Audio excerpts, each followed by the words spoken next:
damang may kabit akong asawa. Kay ako kang gihatag ang kanang subuka. Ako intang sa abroad ang nagkalisod. Samtang akong asawa na ay lihabyod. Sa panahon nga siya mga yuukwarta, halos ang tanan kong sweldo akong ipadala. Di sayon ang kinabuhi sa OFW. Unya inisan ako o driver sa ibay.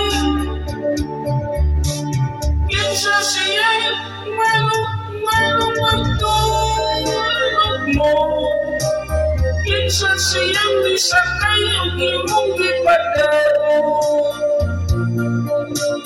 Ang saya na kaniya nawala ako.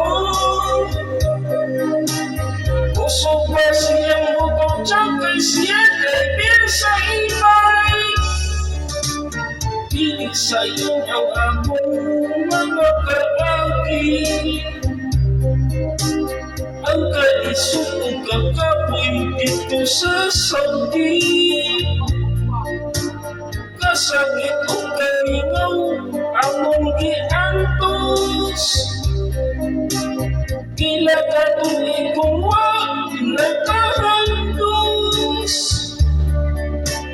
Apan wala na di ay ko'y kalibutan.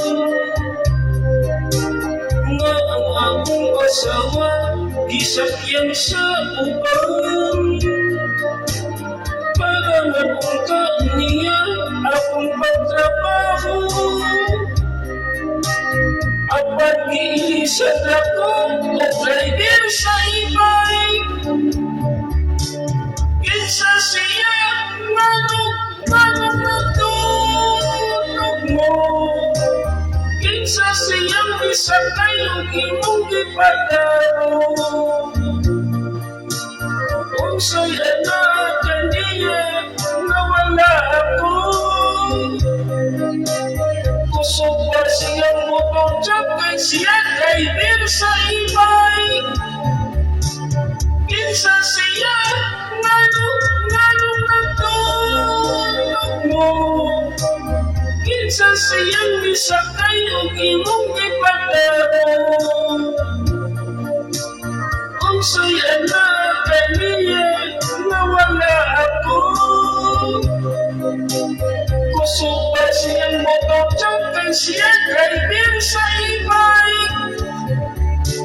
Kinsa siya manong natulog mo. Kinsa siyang nisakay o imong gipadaro. Ang saya na kaniya nawala ako. Kusog pa siyang butong tsakay siya driver sa ibay.